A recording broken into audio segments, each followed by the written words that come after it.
This woman is Miniko Goto, the executive secretary of Zazen Group, Japan's largest company. She will host deadly games organized by the company. In the first game, if a person can't solve the riddle, a giant iron ball will fall on them, crushing them to death. While participants watch in fear, Miniko explains the reason behind the game and its rules. She reveals that the Zazen Group is searching for a talented person to be the group's chairman. He will become Mr. Zazen's successor. Zazen Group's gross assets are 100 trillion yen, and they are conducting a test to select a successor. The person who wins the final not only becomes the next chairman of Zazen Group, but also receives 100 billion yen. The company is building the world's best amusement park called Dream Kingdom, where all the games will take place. However, the first game will happen in this area, and those who pass it will be allowed to enter the Dream Kingdom for the final selection. At the beginning of the game, Miniko tosses a dice into a container, showing its face on the screen for everyone to see. She throws the dice 3 times, with each throw showing the number 1. After the 4th throw, she covers the container, starting the actual game. Participants must rely on their intuition and observation skills to guess the number. Each face of the dice has 6 large rings numbered from 1 to 6. Participants pick a ring to stand in, corresponding to their guesses. If they guess right, they can enter the Dream Kingdom, but if they guess wrong, a real iron ball will fall. 30 minutes to decide, and anyone not in a ring by then gets disqualified. Also, chatting with others or sharing answers leads to disqualification. Miniko rings the gong, kicking off the 30-minute countdown. Zero, a math whiz, and his pals Chikara, Hiroshi, and Sunao are among the participants. When Chikara hears the rules of the dangerous game, he freaks out. This sparks an argument between him and Hiroshi. Chikara wonders if they can stay safe by leaving the ring immediately after a wrong guess. Hiroshi calculates that with just a 1/6 chance of survival, there's an over 80% chance of death.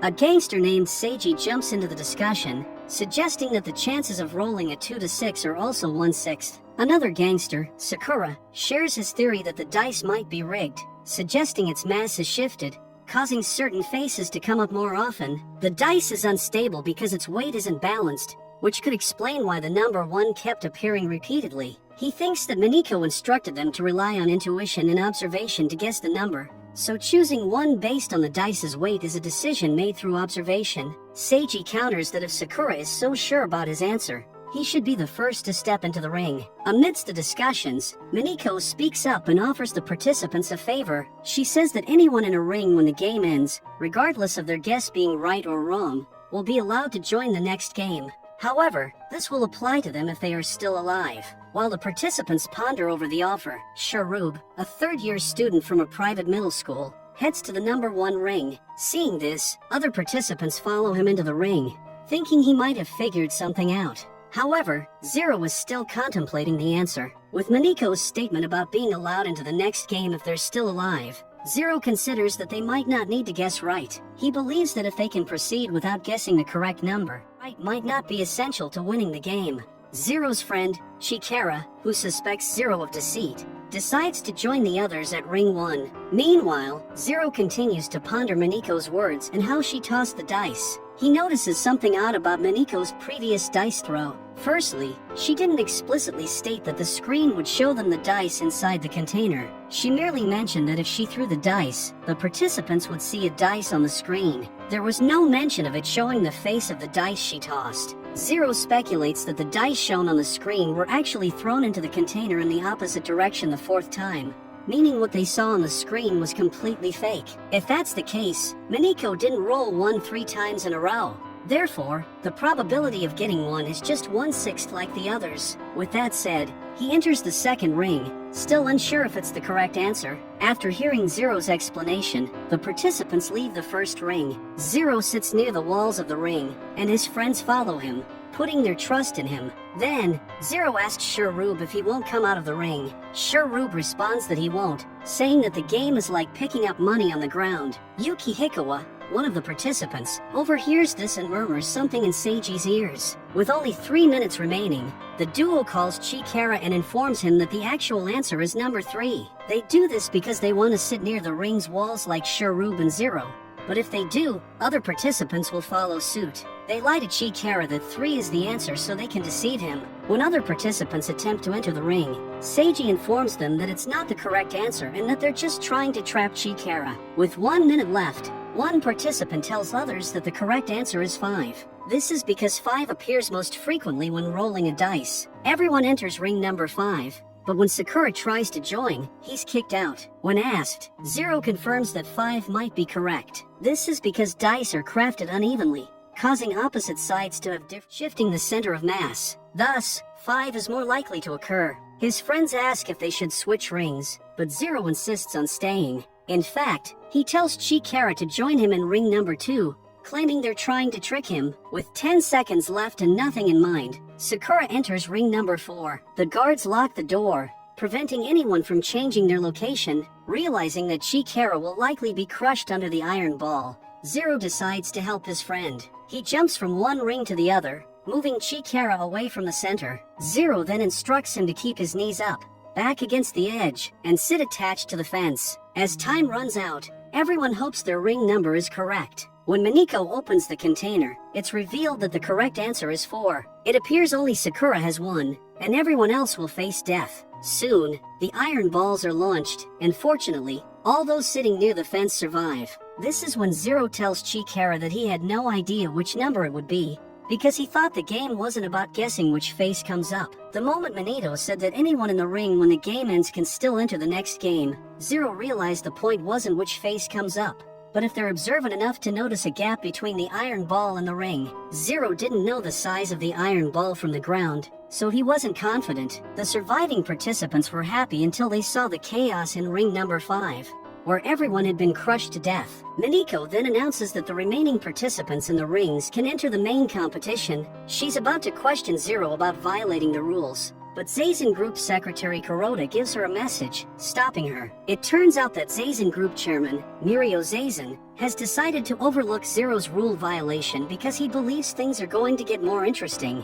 The participants are brought to the park, Dream Kingdom, where the next game, Quarter Jump, will be played. Miniko briefs Zero on the rules. He'll stand on an elevated platform. For only 10 seconds, his mask will be removed so he can look around. After 10 seconds, put his mask back on, and the platform will rotate. Then, Zero has to jump in the right direction towards the safe exit. If he jumps towards any of the 3 out directions, he'll fall, losing not only the game but also his life. The game begins, and the platform rotates. Completely disoriented, Zero can't recognize where the safe exit is. He cannot even throw things to check for safety because doing so would disqualify him. If both participants jump correctly, the one who used less time wins. They're limited to 10 minutes in each direction. In Quarter Jump, 4 people act as voices, standing in each direction, whether they stand in the safe or out area. If they can make the participant jump in their direction, they earn 1 ring. So, the participant must deduce which one of them is standing in the safe area. As the 10-minute timer begins, Zero hears his friend Hiroshi's voice coming from the out direction. When asked why he's there, Hiroshi explains he volunteered for the game to save his friend. Claiming he's in the safe area, Hiroshi advises Zero to jump. As he expresses relief that he can finally be helpful, Zero recalls a time when Hiroshi apologized to him for causing trouble. The conversation confirms to Zero that it's indeed Hiroshi. While conversing with him, Zero asserts that his friend would never tell him to jump towards the out area, even if someone pointed a gun at him. Trusting it's his friend, Zero decides to jump in that direction, believing it to be safe. However, before taking the leap, he decides to test Hiroshi once more, asking him work-related questions, which Hiroshi answers accurately. Soon, Zero realizes that not only the voice of Hiroshi but also the memories are real. Despite this, he decides to ask one last question. He asks Hiroshi to look at his glasses temple, where they hook onto his ears. Inside, there are numbers and symbols representing the measurements of the frame and lenses. Since Zero had just seen the number earlier that day, he wants Hiroshi to repeat it for him. However, this is where the imposter gets caught. It turns out the company's man deceived Hiroshi into thinking he was helping Zero, while actually recording his voice synthesis system to create an AI voice. When the imposter claims he bought the glasses a long time ago and the readings are gone, Zero immediately senses something's off. he exposes the imposter and saves himself from falling to his death. After the first failed attempt, it's now time for the second voice to convince Zero to jump towards him. That person is Zero's high school classmate, Kazuya. Earlier that day, Kazuya protected Zero from gangsters, strengthening his claims of being in a safe spot. He tells Zero that he always looked up to him in high school and took inspiration from him. While he talks, it's revealed that he's standing behind the out area, and indeed, wants Zero to die. It seems he's brought his personal grudge to the game, and Zero is completely unaware of it. Zero was about to take a step, but suddenly he stops. When Kazuya asks why he stopped, Zero responds with a question. He asks Kazuya if his shoes are pointing straight at him. Kazuya looks through the peephole but can't see his feet. Desperate for Zero to die, Kazuya assures him that his feet are straight and he can jump without further thought. This is when Zero catches Kazuya's lies. Earlier, he had tripped, causing his shoelaces to untie.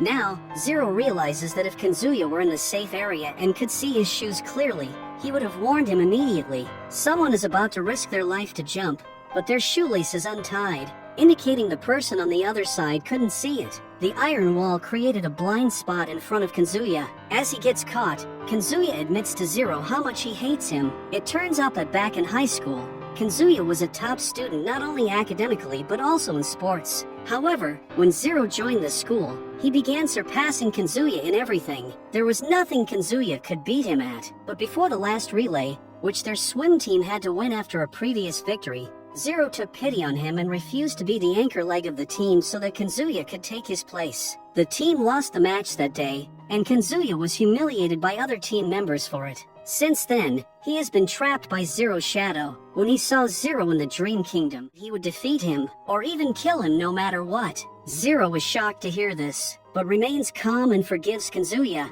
Now, only two directions remain, with two voices standing at the same time. The correct answer is one of the two. The company decides to send Seiji as the third voice. Entering the out area, Seiji immediately claims that he's on the safe side and urges Zero to jump in his direction. Zero recalls that when he stood at the edge, the person in the out area couldn't see his feet. Now, he can use a coin and place it in the blind spot. If Seiji can't identify the coin Zero placed at the edge, then he's in the out area. If his answer is correct, he's in the safe area. With this thought, Zero places the coin in the blind spot and asks Seiji if it's a 10 yen coin or a 100 yen coin. To waste some time, Seiji tries engaging Zero in conversation. He admits to hating Zero but claims that since he's in the safe spot, he has no choice but to guide Zero in the right direction to earn a ring. He resents having to save Zero in this game. When Zero asks about the coin again, Seiji responds that it's too shiny to see clearly. Soon after, Mr. Zazen's secretary gives Seiji a mirror attached to a rod, allowing him to see the coin easily. Upon closer inspection, Seiji reveals that it's neither a 10 yen nor a 100 yen coin, but a 50 yen coin. This leads Zero to believe that Seiji's side is the safe area. However, before making a final decision, he decides to check the other direction. He places a coin in the other direction and asks the other voice what coin it is. The voice turns out to be Miniko, who claims she can't see the coin because she isn't wearing her contact lenses. She tells Zero that she's his savior and he should jump in her direction. Now, Zero is torn between whom to choose. He once again places two coins in Seiji's direction and asks him about them. This time, Seiji answers the question, raising suspicions in Zero. Previously, he took too much time to respond, even claiming the surface was too shiny. But this time, the response was quick, making Zero believe that Seiji might have used a stool or a mirror to see the coins. Suddenly, Zero gets an idea. He places the coin in Seiji's direction, but in such a way that he can't see it from the front. Without hesitation, Seiji immediately uses the mirror and gives the correct answer. Realizing that Seiji is indeed utilizing some kind of tool, Zero wastes no time and jumps in the direction of the safe area, completing the game. Mr. Zazen, in his wheelchair in the safe area, puts his hands on Zero's shoulders and orders him to step forward. Unbeknownst to Zero, there is a hole in front of him, and those hands are not Mr. Zazen's but mere prosthetics. Realizing Mr. Zazen can't reach his shoulder because he is in a wheelchair, Zero grabs the prosthetic hands and throws them away.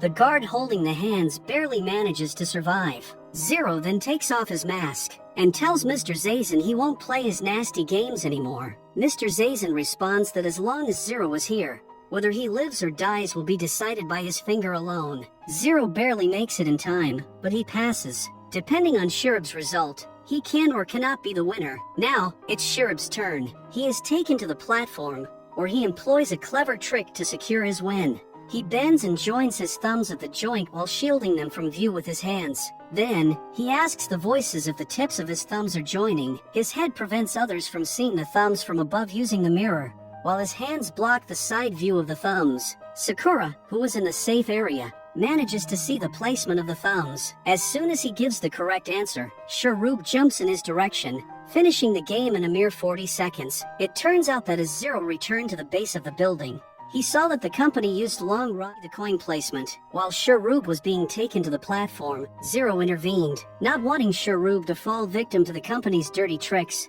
he warned him, saying, "Don't force yourself to jump if you still want to live." He then threw his coins to the floor, giving Shurub another hint that only he and Shurub knew. He then explained to his friends that his message to Shurub was cryptic. In the message, "If you still want to live," one of the words, when read backwards, meant mirror. The reason behind throwing the coins was to inform Shurub about the blind spots, and how he could use the coins to determine them. After winning the game, Shurub manages to get 3 rings in total. When he meets Zero, he suggests that Zero shouldn't help him again. Though he intercepted the hidden message, it was difficult for him to understand if he should trust his enemy or not, which, according to him, made things even more confusing. Soon, Sakura and Seiji team up with Zero, and the trio sign up for a game called Triangle Maze. What's even crazier is that whoever fails to get the correct answer will drown. As the game begins, the trio is taken to a triangular room. Each of them rolls a dice before the game starts. According to the rules, the person who gets the smallest number will go inside a circle.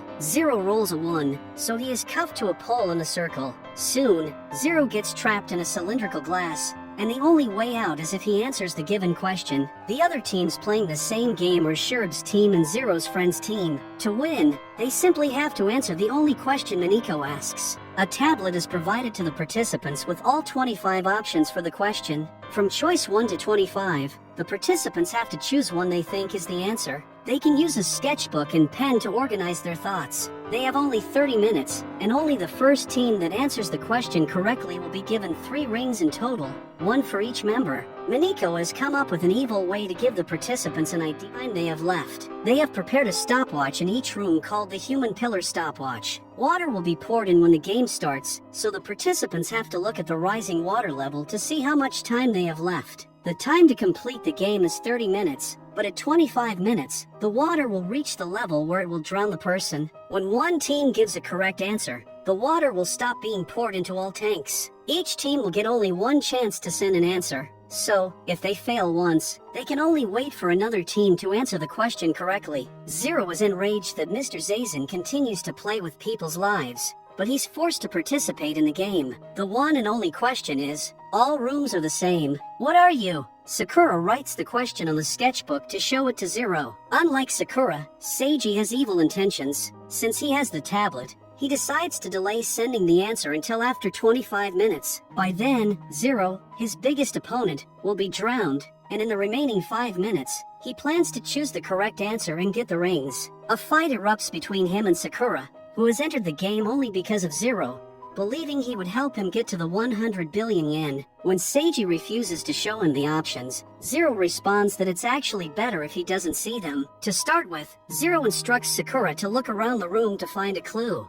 When Sakura doesn't find anything, he thinks of finding ways to save Zero. Even if he can't get a ring, if Zero survives, Sakura can still use his help in the next games. Desperate to save Zero, he grabs a steel pot from the corner of the room to break the glass. Below the steel object, he finds the letters A and O written on the floor. When Seiji shows the placement of the letters to Zero, Zero instructs them to check other corners too. However, upon investigation, they are unable to find anything. Suddenly, Sakura reveals that he might have decoded the answer. He thinks that the correct answer is C. It's because the letters AO sound like a Japanese word meaning blue. The word blue reminds him of the sea, so that's why he believes C is the correct answer. However, satisfied with the answer, he believes that AO doesn't represent letters but is actually symbols. Suddenly, he gets an idea. He tells Sakura to draw a triangle in the shape of the room. He then has to draw a curve at the corner. It then dawns upon them that it represents the curve drawn at the triangle's corner.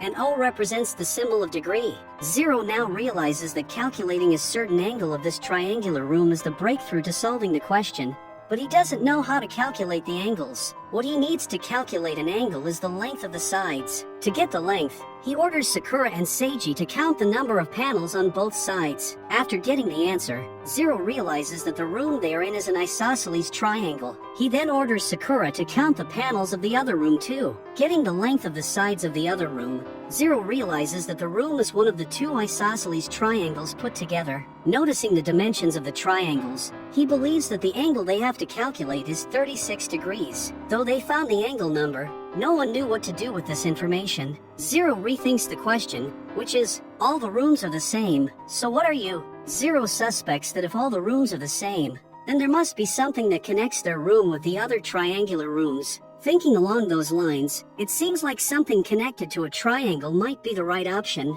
Among the options, windmill, star, and diamond have triangles in them. Zero believes that thinking in this way might lead them to a solution. He helps Sakura understand some math so he can also play his part in finding a solution by thinking outside the box. Amid the discussion, Sakura ponders the importance of the angle being 36 degrees. Suddenly, he comes up with an idea. 3 plus 6 equals 9, and that reminds him of the card game named Kabu, which is a Japanese word for turnip. Turnip is typically cut into slices, just like the rooms are divided into separate pieces. They quickly check the tablet and are surprised to find that turnip is one of the options. However, the calculation doesn't stop there. If all the rooms are the same according to the question, then all of the 6-degree angle. If 360 degrees is divided by 36, then the answer will be 10, indicating that there are 10 rooms. Whatever their shape is, the shape that all of them make together from above is the answer to this question. Meanwhile, other teams choose a random option out of desperation. Miniko marks their answers as wrong, making it evident that all the participants in the cylinder will die today. Only Zero and Shurub are left behind. Zero figures out that they are inside a decagon, and if the rooms are combined, they will make a star shape. Before they can select the option, Zero reconsiders and stops his team members, saying that their answer might be wrong. When Zero sees the options again, he realizes that the correct answer is not star but windmill. If it were a star, the layouts of the rooms wouldn't be facing the same way, but they do if they are arranged like a windmill. While Sakura chooses the right option, the water level in Zero's tank gets full, causing him to drown. Miniko receives the answer, and to her dismay, windmill is the right option. With a heavy heart, she presses the button, uncuffing all the participants and draining the water inside the cylinder. As the water drains slowly, Sakura uses the metal rod to break the glass so Zero's life can be saved. Soon, the water drains, but Zero is still unconscious. Seiji, who was rude to him the whole time, steps in to conduct CPR on him. Luckily, Zero regains consciousness. Since they have won the game, each of the team members gets one ring. The next game is called The Anchor. It's a quiz game hosted by Kotaro. While explaining the game to the participants, Kotaro reveals that it is a game that tests the bond between friends. The main feature of this quiz show is The Anchor, which has a very sharp blade beneath it. The anchor will rise if they answer the question right, but if they answer it wrong, the anchor will descend. The rate of descent is determined by the number of points. They will be shown a panel with letters of the alphabet from B to Z. Each question is answered by each person will take responsibility for their own question, but a person's mistake will be a joint responsibility. The game begins, and Hiroshi chooses the letter G. The question was pretty simple, but he couldn't answer it, resulting in the team getting 1 down point. The next question is asked to Zero. Being the genius that he is, he immediately gives the correct answer, gaining 2 up points. Now, it is Yuki's turn. He is asked, what does ROAS stand for? Yuki gives the correct answer by responding that it stands for Return on Advertising Spend. While playing the game, Zero senses something strange. The anchor's position hasn't changed, regardless of whether answering a question is right or wrong. He is not sure if his observation is correct since the anchor is moving very fast. When Hiroshi selects the alphabet N, instead of the number, alphabet A appears. It is when Kotaro reveals that A means an anchor question. Correct answers are saved as up points, while wrong answers are saved as down points. The anchor hasn't risen or lowered at all, but the next anchor question will decide the fate of its movement. If the answer is wrong, depending on how many points are in the down section, the anchor will be lowered, and vice versa. Now, there are 4 points for correct answers and 1 point for an incorrect answer. No matter how many questions they answer correctly, if they get the anchor question wrong, everything will be in vain. Since Hiroshi has selected an anchor question, he is asked what is drawn on the back of a 1,000 yen note. Hiroshi delves into his memories and responds that a crane is drawn on the back of the note. Unfortunately, his answer is wrong, and the anchor is lowered by 1 point as a result. Kotaro informs the team about 6 anchor questions. Zero quickly realizes that the anchor questions are probably the letters in the word anchor. Therefore, he must select the anchor questions before the host catches on to his strategy. However, this time, he opts to choose T to avoid Kotaro catching onto his plan. It's a straightforward math question, and being a math teacher, Zero. Now it's Yuki's turn. He's confronted with a challenging question about the Greek name for the pattern on a Chinese bowl. There's no way Yuki could know the answer, resulting in the team losing 4 points. Mineko instructs Kotaro to allow Zero to answer the question. Zero promptly provides the correct answer, shocking Kotaro. However, Zero doesn't receive a point for it. He continues to guess the correct answers, frustrating Kotaro, who wants to see him lose the game. This is when Mineko suggests asking Zero an unsolvable question. Kotaro then asks Zero how many lovers Mr. Zazen currently has. After careful consideration, Zero responds with 53. However, the answer is incorrect. The correct answer is 365. Mr. Zazen has a different lover for each day of the year. Initially happy at Zero's failure, Kotaro soon realizes how close Zero was to the correct answer. Zero answered 53, assuming that Mr. Zazen changes his girlfriend every week. So, it wasn't a random guess but a calculated deduction, which enrages Kotaro. He can't bear the fact that Zero is a genius. Now it's Hiroshi's turn, and he decides to choose R, recognizing it as an anchor question that Hiroshi won't be able to answer. Zero begins acting as if Kotaro had wanted him to from the start. Knowing Kotaro enjoys causing discord between friends, Zero starts speaking rudely to Hiroshi, blaming him for all the mishaps in his life. While Kotaro is amused by their exchange, Zero subtly gestures to Hiroshi to choose another letter. Seeing Zero make a fox gesture with his hand, Hiroshi quickly understands what Zero is trying to convey. So, he opts for the letter F. As expected, Hiroshi gives the wrong answer, resulting in more down points. It's now Zero's turn, but Kotaro gives the turn to Yuki, claiming Zero has already answered 2 questions in a row. To Zero's disappointment, Yuki selects the counter question. Predictably, he provides the wrong answer, allowing Kotaro to lower the anchor. Fortunately, the anchor still can't reach the foreheads of our participants. Zero communicates with Hiroshi using coded language, asking if he knows. Reflecting on how Zero reversed words earlier to convey a message to Sharub about the mirrors, Hiroshi reverses the words and realizes that Madab can be reversed as bottom. He finally grasps that Zero wants him to choose letters from the bottom line. Zero breathes a sigh of relief upon realizing that Hiroshi has understood the task. When Hiroshi selects V, Kotaro gives him the next question, which is worth 4 points. The question pertains to the volume of the Tokyo Dome, which is 1,240,000 cubic meters. Hiroshi is asked how many times someone could fill the Tokyo Dome using all the water in the ocean. Although the question appears challenging, Zero begins his calculations and eventually figures out the answer. However, he can't divulge it to Hiroshi due to the rules. With no clue in mind, Hiroshi selects option 3, which turns out to be incorrect. Fortunately, the team gains 4 points thanks to the wrong answer. Next is Zero's turn, and Kotaro is prepared to corner him with an unsolvable question. To avoid arousing Kotaro's suspicion that he knows the location of the anchor questions, Zero randomly selects a letter worth 4 points. Kotaro then takes some coins out of his pocket and spreads them on the counter, giving Zero 10 seconds to observe them. He hides a coin in his hand and asks Zero to guess which coin it is. Zero understands that it's just a guessing game, not a quiz, but he ponders nonetheless. Eventually, he tells Kotaro that the coin in his hand is an American coin, either a 25-cent piece, a dime, a nickel, or a penny. When Kotaro asks for evidence to support his answer, Zero points out that Kotaro arranged a pile of coins to conceal the actual coin chosen for the game. Additionally, Zero notes that there are many English surnames in Kotaro's full name, implying that his father or grandfather is American. Observing Kotaro's expression, Zero becomes certain that his guess is correct. This conclusion is derived from logic, and now he believes that the rest is up to luck.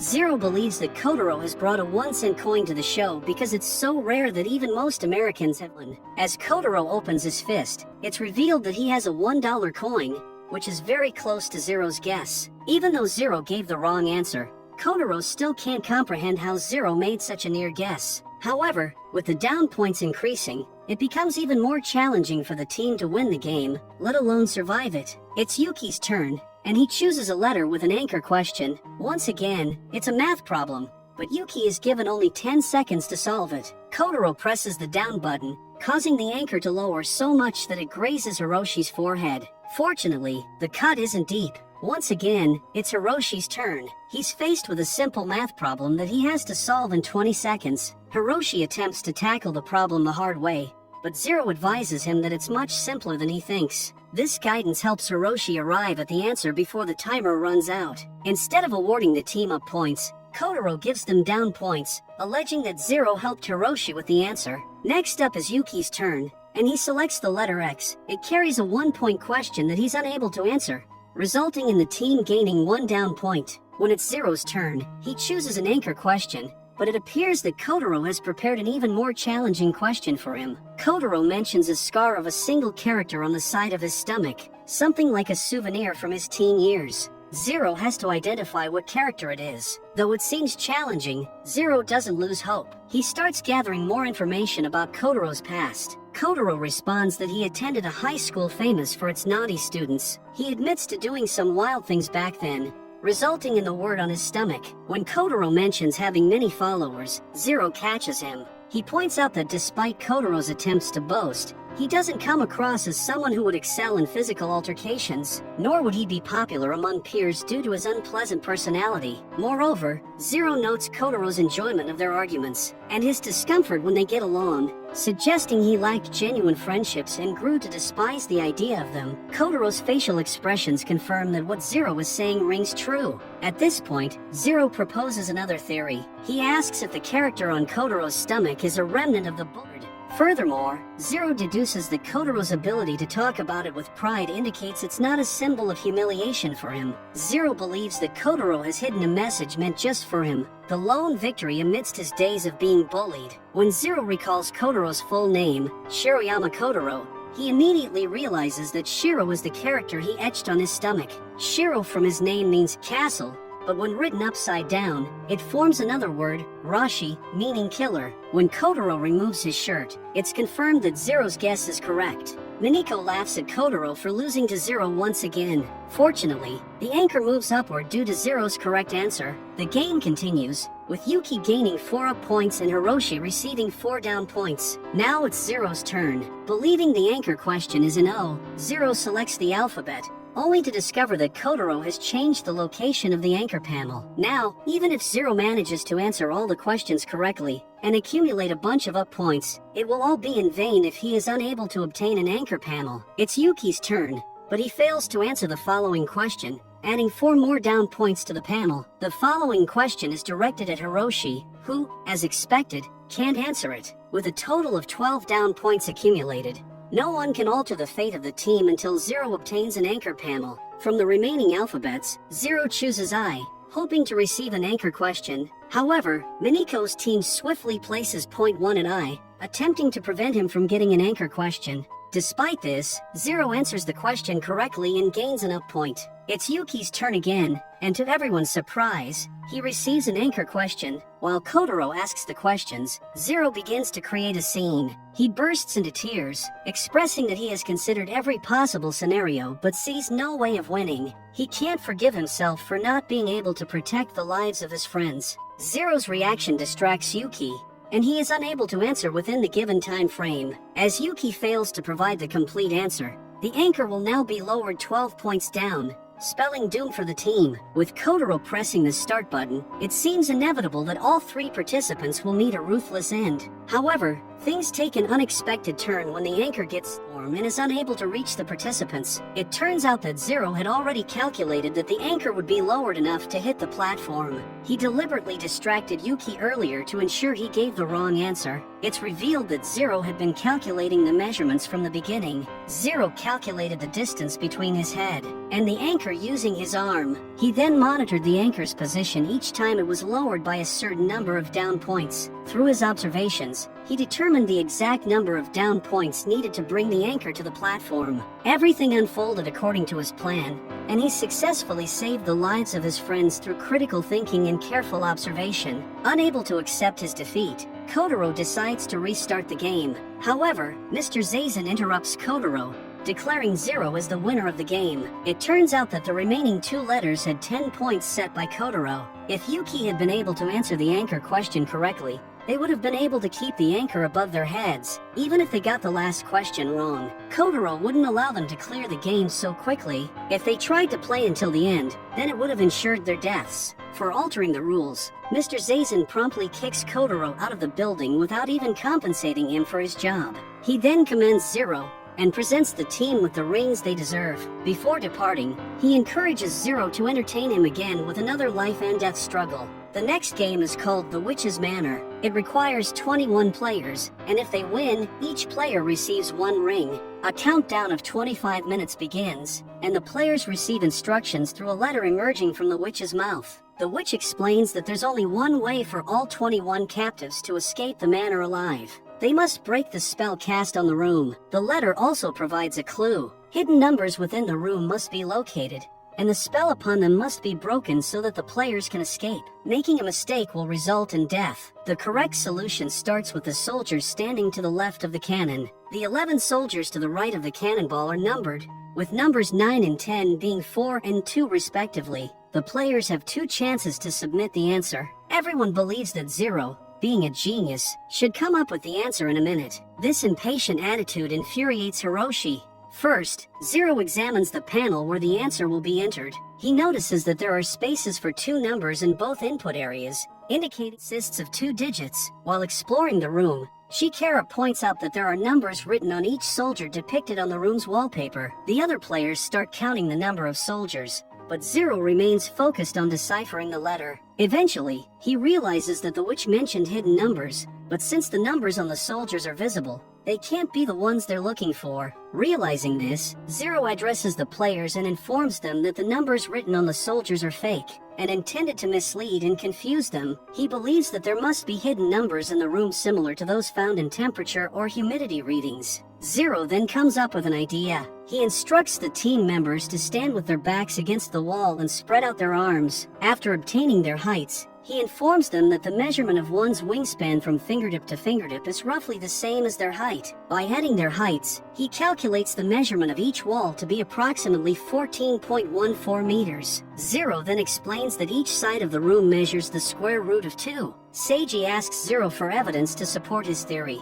Zero then points to the cannonball mentioned in the letter. According to Zero, the cannonball serves as the decimal point, and the suits of armor on the wall represent digits within the number. This means that if they apply the square root of 2 to this series of numbers, the 9th and 10th soldiers after the decimal point are the numbers they should input. To confirm Zero's claims, Seiji and Yuki perform their own calculations and discover that the number after the decimal point also includes the number 21. Use wordplay. They interpret this number as the 21 people were massacred. Zero was aware of this interpretation but chose not to reveal it to avoid causing panic among the group. Suddenly, one of the participants collapses on the ground after being injured by a spear coming out of the wall. Panic ensues, and soon, all the spears emerge from their holes, with the wall closing in. With only 16 minutes remaining, Zero decides they can't waste any more time. He suggests a method for the team members to calculate the 9th and 10th digits after the decimal point of the square root of 2.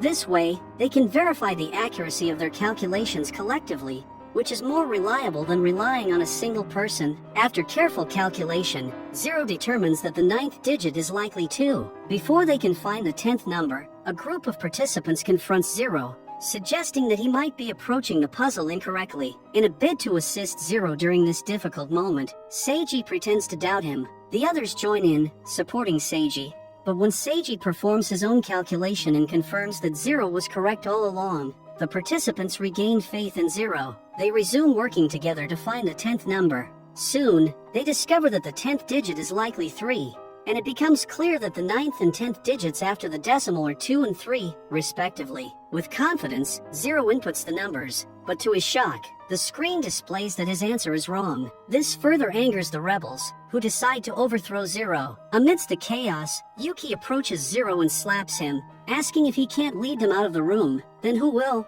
This motivates Zero, and he recommences his efforts to solve the puzzle. A riot erupts between the two groups, with the rebels attempting to input their answer while Zero's followers block their path. Amidst the chaos, Zero refocuses on the witch's letter and realizes that he has overlooked soldier number 11. The letter states that the 9th digit and the 10th digit, and also the 11th digit, all play a specific role. While Zero is still trying to decipher this, a pair of sunglasses falls near the letter, revealing something crucial to Zero. He realizes that there is a spell written around the letter in which the letters are mirrored. The spell indicates that there is a key carefully cut round on the right of the 10th. Zero understands that the number 23 will be affected by the number of the 11th soldier in the line. Cut round means that they have to round off the number. If the last number is 4 or less, the digits will be rounded down, and if it is 5 or more, the numbers will be rounded up. Upon careful observation, Zero finally deduces the answer, which is 24. With the spears closing in, Zero inputs the numbers. To everyone's relief, it is the correct answer.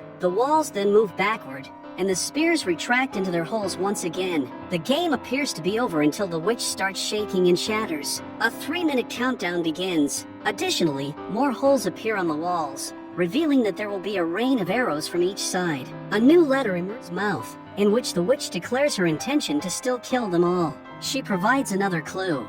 Think, for a moment, about the answer you found, 24, and the number of people assembled, 21. These numbers have a sort of relationship. Amidst the chaos, Chikara discovers some shields that emerged from the witch when it broke. He positions them around himself to shield himself from the arrows. Upon seeing Chikara taking cover behind the shields, other participants follow suit. Zero notices a pattern on the floor and finally decrypts the witch's clue. If 21 players use the 24 panels from the witch's broken body, they can protect everyone from the arrows. When Zero shares this insight with the others, they immediately begin arranging the panels on the floor. With 1 minute remaining, everyone is inside the barricade except for the player who was previously injured. Instead of leaving him behind, Zero decides to help him to safety. Witnessing Zero's struggle, Seiji joins in to assist. With just 5 seconds left, the trio is still outside the protective barricade. However, just before time runs out, they manage to enter the barricade. Quickly ducking,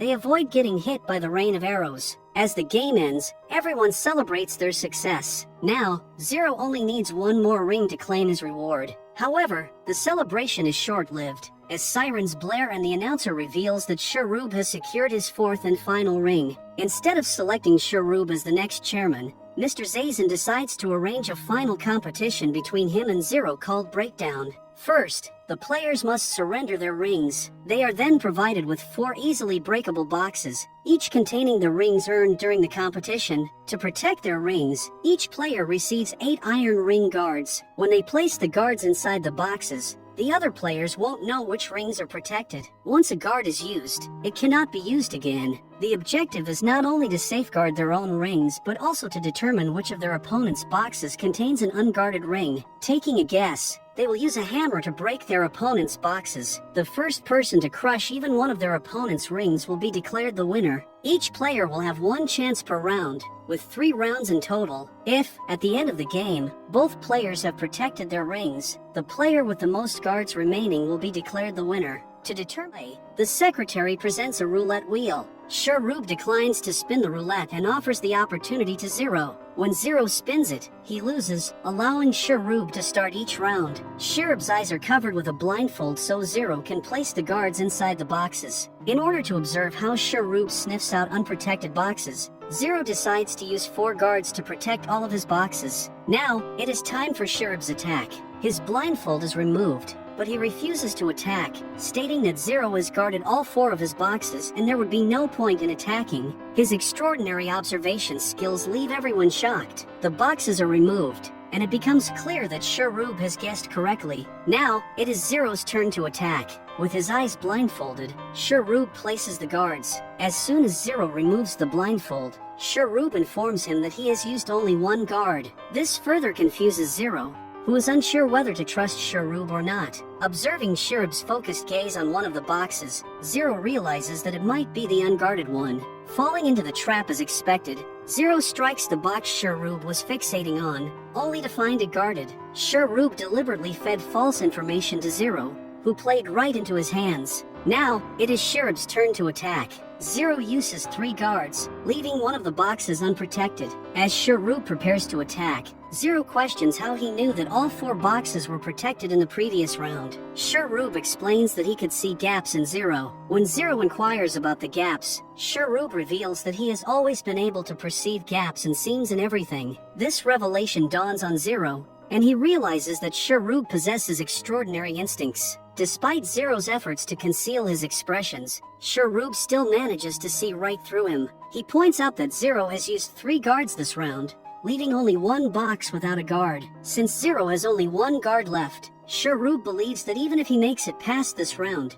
he can't win. With that said, he launches his attack but is unable to break the unguarded box. Now, it is Zero's turn. Since Sharub had 7 guards left, he uses 4 guards for this round. Sharub even informs Zero that he has used 4 guards. Zero realizes that Sharub was telling the truth all along. The final round begins, and Zero has only 1 guard to protect his boxes. Reflecting on how Sharub requested to team up and said to him that he wanted to change the world, Zero realizes that Sharub is willing to sacrifice his life for that purpose. Zero tells Sharub that he needs someone he can trust, emphasizing that no matter how many followers he has, they will eventually become his enemies. Despite gaining authority and using it, the world won't change. Sharub then asks Zero where he can find people he can trust. Zero responds that Sharub can place his trust in him. He acknowledges the gaps and flaws in this unjust world, knowing that Sharub wants to save it regardless of whether he lives or dies in the process. However, Zero doesn't want Sharub to gamble with his life like that.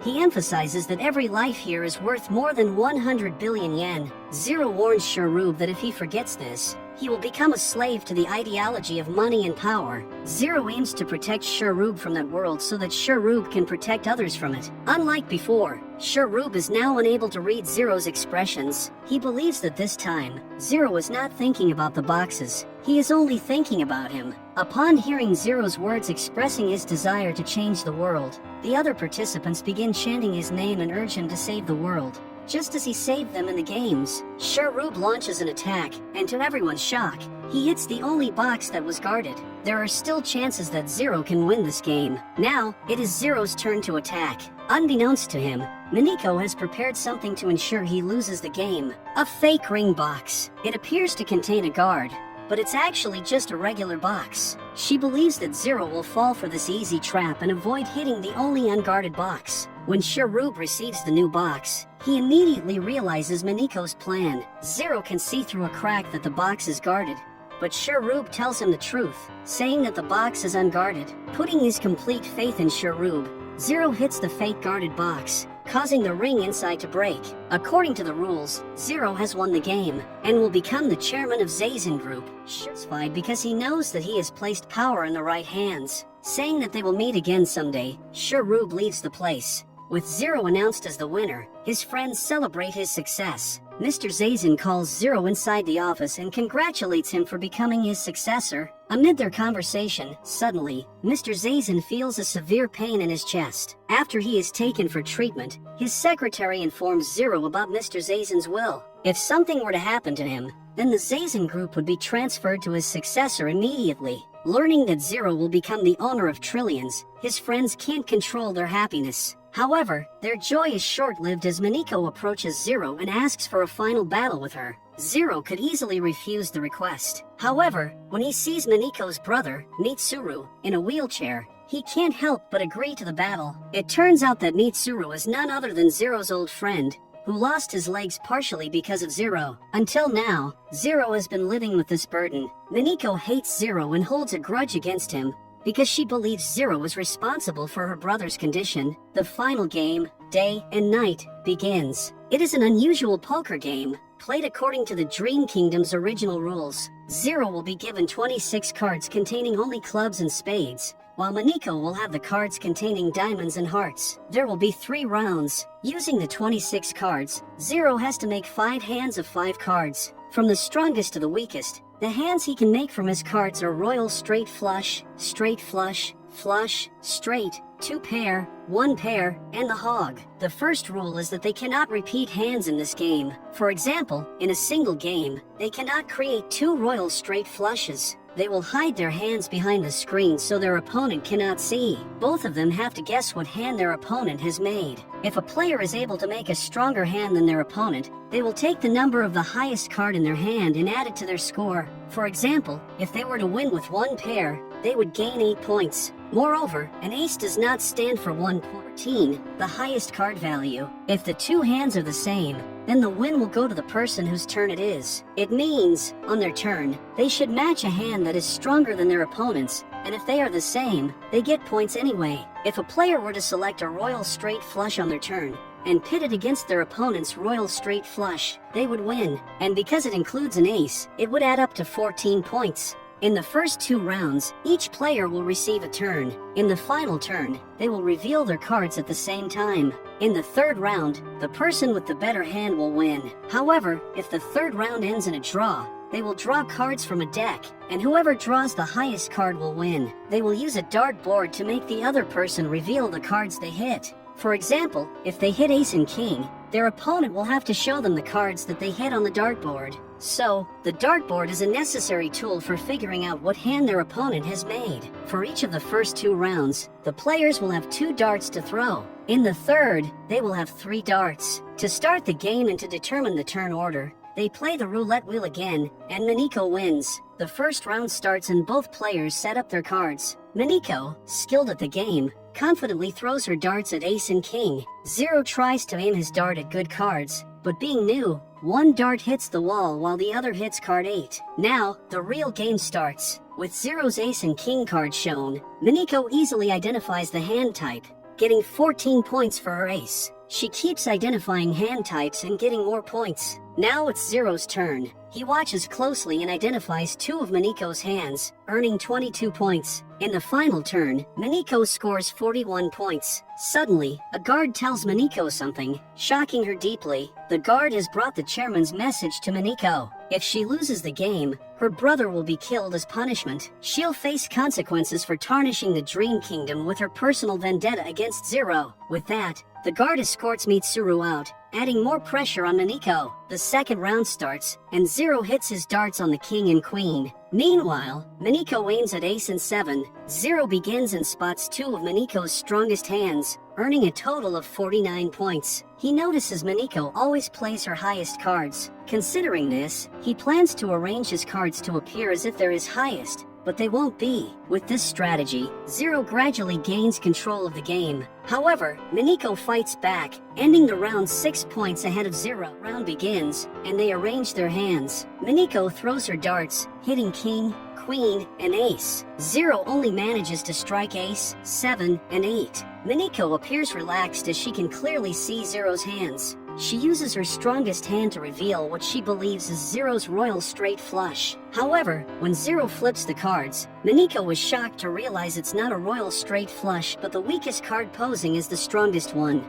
Though Miniko gains points because of her ace, she wastes her strongest card, which could have helped her hit other cards. Now, she needs to get rid of whatever hand holds the ace. She believes that the ace, king, and queen of spades are all in separate hands, making it impossible for Zero to make a Royal Straight Flush with his remaining ace. To shift the game in her favor, Miniko counters Zero's straight flush with her own. As soon as Miniko plays the cards, Zero reveals she has fallen right into the trap. The hand that appeared flush turns out to be just 1 pair. Having witnessed her skill with darts, it was clear to Zero which card she would likely aim to reveal. In round 3, they each had 3 darts, and Miniko had the first attack.